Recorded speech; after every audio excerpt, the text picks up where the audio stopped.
भोपाल से अगली खबर है, जहां राज्यसभा चुनाव को लेकर भोपाल में बीजेपी की बैठक। तीसरी सीट पर सीएम हाउस में हाई लेवल बैठक। मुख्यमंत्री निवास पहुंचने लगे मंत्री और बीजेपी विधायक। राज्यसभा सीट की तीसरी सीट को लेकर रणनीति तैयार करेगी बीजेपी और सीएम मोहन यादव लेंगे अहम बैठक। बड़ा अपडेट आपको बता रहे हैं। तीसरी सीट जीतने के लिए भाजपा का शक्ति प्रदर्शन और मंत्री विधायकों के साथ चुनावी गणित पर मंथन। बीजेपी ने महेश केवट को उम्मीदवार बनाया।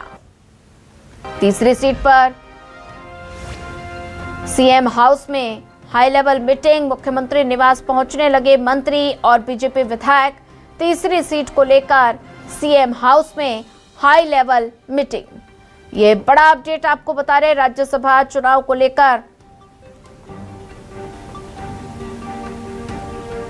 हलचल तेज हो गई है। बीजेपी के महेश केवट को उम्मीदवार बनाया गया है और तीसरी सीट को जीतने के लिए रणनीति के लिए हाई लेवल मीटिंग बुलाई गई है और साथ ही मुख्यमंत्री निवास पहुंचने लगे मंत्री और बीजेपी विधायक। एमपी में राज्यसभा चुनाव रोचक होता हुआ नजर आ रहा है। राज्यसभा की तीसरी सीट को लेकर भारतीय जनता पार्टी रणनीति बनाते हुए नजर आ रही है। मुख्यमंत्री निवास पर बैठक और फिलहाल मंत्री विधायकों के पहुंचने का सिलसिला जारी है। संगठन ने जो तय किया, तीसरी सीट हम लेकर आए। कांग्रेस ने कुछ बोआ ही नहीं तो काटेगी क्या। उनके लोग कह रहे गलत निर्णय हुआ टिकट का, उनके विधायक कह रहे हैं, उनके संगठन के लोग कह रहे हैं। लेकर बैठक बुलाई गई मुख्यमंत्री निवास में। अब माननीय मुख्यमंत्री ने बुलाया। कांग्रेस कुछ विधायक आप लोगों के संपर्क में है क्या? नहीं, इस मामले में कुछ नहीं। पर जीतेंगे कैसे सर? अरे जीतेंगे, संख्या बल, अरे सब होगी संख्या बल में।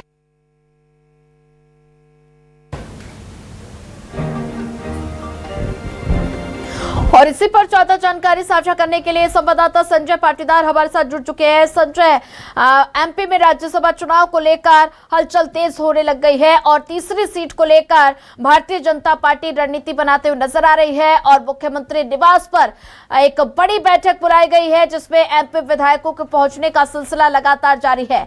तो ऐसे में तीसरी सीट को लेकर भारतीय जनता पार्टी किस तरह से रणनीति तैयार करती हुई नजर आ रही है?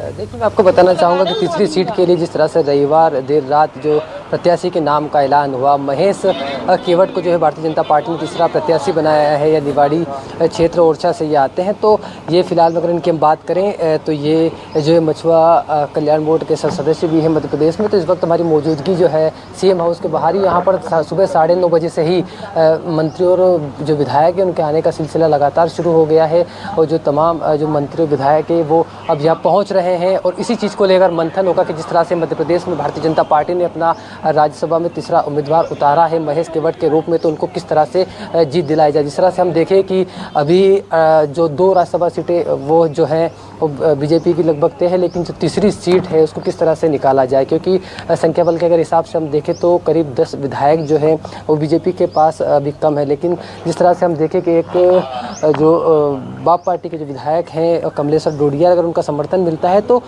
कहीं ना कहीं ये जो आंकड़ा है ये कम होगा। जिसके बाद निर्मला स्प्रे जो कांग्रेस से विधायक है लेकिन वो भारतीय जनता पार्टी के संपर्क में रही हैं, तो ये 2 विधायक जरूर बीजेपी को वोट करते हुए नजर आ सकते हैं। तो ऐसे में फिर जो ये संख्या है ये कम हो जाती है, 10 से कम होकर 8 हो जाती है। 8 का जो नंबर है ये किस तरह से कम किया जाए, इसको लेकर तमाम जो है यहाँ पर मंथन होगा। मुख्यमंत्री खुद मंत्री और विधायकों की जो है अब यहाँ बैठक करते हुए नजर आएंगे। सुबह 9:30 बजे से ही मंत्री विधायकों का जो है यहाँ आने का सिलसिला शुरू हो गया है। लगातार जो यहाँ मंत्री और विधायक पहुँच रहे हैं वो उनसे जिस तरह से हमने बात करने की कोशिश की तो वो साफ तौर पर कह रहे हैं कि जो तीसरा उम्मीदवार भारतीय जनता पार्टी ने उतारा है तो वो जीतने के लिए उतारा है।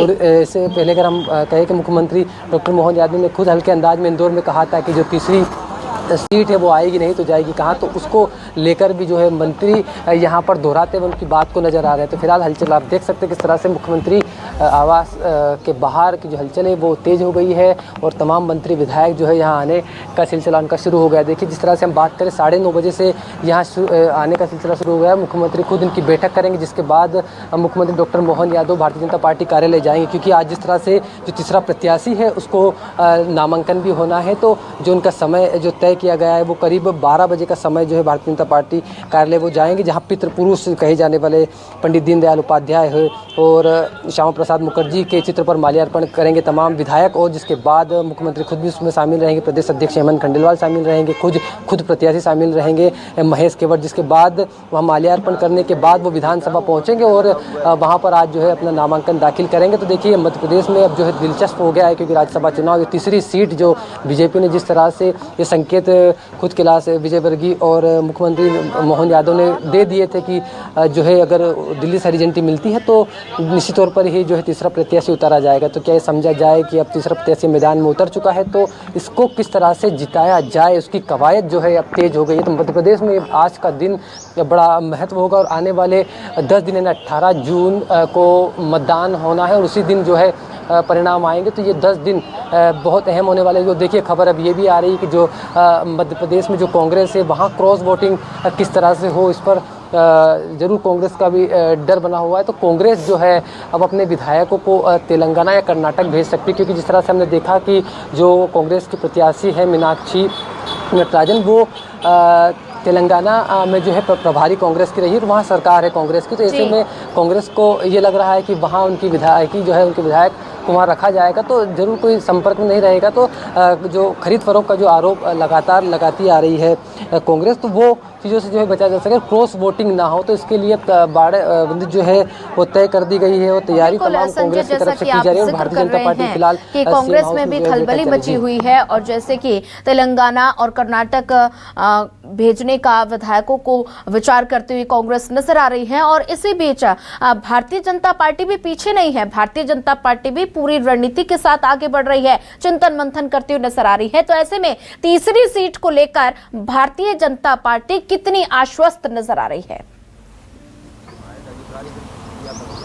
देखिए मंत्री विधायकों से बात की है तो जिस तरह से वो आश्वस्त नज़र आ रहे हैं कि उन्होंने वो साफ तौर पर कहा कि हमने अगर तीसरा उम्मीदवार अगर उतारा है तो वो जीतने के लिए उतारा है। जिस तरह से सीएम ने खुद इंदौर में हल्के फुल्के अंदाज में कहा था कि तीसरी सीट आएगी नहीं तो जाएगी कहाँ। उसके बाद से तमाम मंत्री विधायक जो है यही बयान देते हुए नजर आ रहे हैं कि जो प्रत्याशी उतारा है वो जीतने के लिए उतारा है, इसके लिए मेहनत जो है की जाएगी। देखिए जिस तरह से हम देखें कि बीते दिनों मुख्यमंत्री निवास पर खुद मध्य प्रदेश के तमाम जो बीजेपी के विधायक हैं उनके दल की बैठक हुई थी, खुद मुख्यमंत्री ने वो बैठक ली थी। उसमें ये तय हुआ था कि किस तरह से उस बैठक में ये निर्देश भी दिया गया था कि आने वाले 2 दिनों में तमाम भारतीय जनता पार्टी के विधायकों को भोपाल नहीं छोड़ना होगा, उनका डेरा जो भोपाल में ही रहेगा। वो जो विधायक है जो भारतीय जनता पार्टी के जो मंत्री हैं वो जो है भोपाल में ही रहेंगे। जिसके बाद से कल रविवार शाम को भी बीजेपी मुख्यमंत्री डॉक्टर मोहन यादव और संगठन के तमाम बड़े नेता शाम को करीब 1 घंटे तक सीएम हाउस में बैठक चली और जिसके बाद ये तय हुआ कि जो आखिरी में जो तीसरा प्रत्याशी बीजेपी ने महेश केवट के रूप में उतारने जा रही है तो उसको किस तरह से जिताए, इसको लेकर अब तैयारियां तेज हो गई है। जिस तरह से क्रॉस वोटिंग को लेकर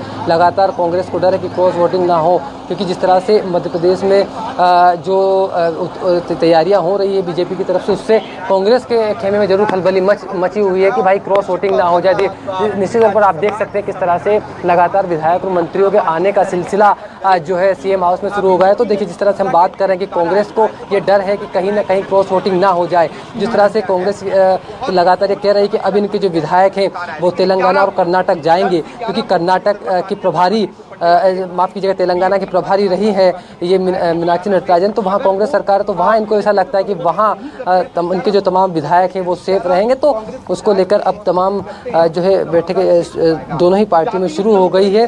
और जिस तरह से हम देखें कि ओरछा निमाड़ी से ये जो भारतीय जनता पार्टी के जो प्रत्याशी हैं तीसरे राज्यसभा उम्मीदवार के वो ओरछा निमाड़ी क्षेत्र से आते हैं। तो अब इनको जिताने का जिम्मा जो है भारतीय जनता पार्टी और उसके संगठन को जो है लेना होगा, क्योंकि जिस तरह से तीसरे प्रत्याशी की लगातार कवायद चल रही थी। शुरुआत में जब इस तरह से कहा जा रहा था कि जो संगठन के लोग हैं वो कह रहे थे कि भारतीय जनता पार्टी तीसरा प्रत्याशी जो है राज्यसभा चुनाव में मध्य प्रदेश में नहीं उतारेगी, लेकिन समीकरण बने। जिस तरह से कांग्रेस की लिस्ट आई, मीनाक्षी नटराजन का नाम सामने आया, कांग्रेस की तरफ खेमे में इस चीज़ को लेकर अंदर खाने की अंदरूनी कलह जो निकलकर सामने आई, सोशल मीडिया पर भी जो है इनका विरोध होने लगा। उसके बाद शायद भारतीय जनता पार्टी ने सोचा कि इसको काउंटर किया जाए और इसके बाद से ही जो है भारतीय जनता पार्टी ने अपने तीसरे प्रत्याशी को उतारा। क्योंकि जिस तरह से हम देखा कि जो कांग्रेस के जो नेता हैं वो कह रहे थे कि जो अगर दिग्विजय सिंह रिपीट होते हैं तो शायद ये सीट मजबूत हो सकती थी, लेकिन जिस तरह से मीनाक्षी नटराजन का नाम सामने आया, जिस तरह से मंदसौर लोकसभा में पूर्व सांसद रही हैं, इनका नाम जब सामने आया है तो उसके बाद से क्रॉस वोटिंग का डर, ये खुद आशंका जो है कांग्रेस के जो नेता हैं वो लगा रहे हैं। उसके बाद से ही ये हलचल और तेज हो गई, जिसको लेकर अब कांग्रेस ने भी जो है अपने जो विधायक हैं वो कम ना हो उसको लेकर तमाम तैयारियां शुरू कर दी। क्योंकि 58 नंबर का एक नंबर का गणित होता है जिसमें राज्यसभा में किसी भी दल को पहुंचने के लिए 58 सीटें चाहिए होती है, लेकिन कांग्रेस के पास अगर सब काट पीट कर हम गणित जमाएं तो 62 सीटें ने 4 सीटों का रक्षा कवच जरूर कांग्रेस के पास है। लेकिन एक साफ तौर पर यह भी है कि अगर इसमें से निश्चित तौर पर बात की जाए संजय, निश्चित तौर पर मुकाबला बेहद ही रोचक होता हुआ नजर आ रहा है। आप पूरे मामले पर नजर बना के रखिए और हमारे साथ बने रहिए, आगे भी आपसे अपडेट लेते रहेंगे।